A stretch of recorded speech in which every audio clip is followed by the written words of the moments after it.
This is the learning objectives from Module 5 by Dr. Bev Knox, titled Dispositional Theories. We will review Allport's Psychology of the Individual, as well as McCrae and Costa's 5-factor trait theory.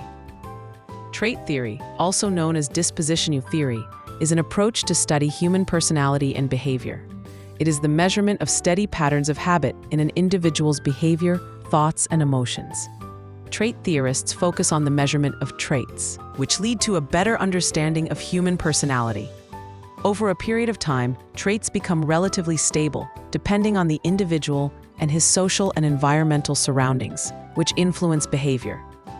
So again, trait theory of personality suggests that people have certain basic traits, and it is the strength and intensity of those traits that account for personality differences.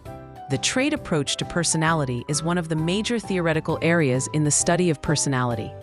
Trait theory suggests that individual personalities are composed of broad dispositions.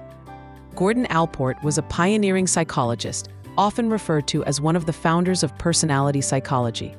He rejected two of the dominant schools of thought in psychology at the time, psychoanalysis and behaviorism, in favor of his own approach that stressed the importance of individual differences and situational variables. Costa and McCrae's efforts became one of the most widely respected perspectives on personality structure today, the 5-factor model of personality.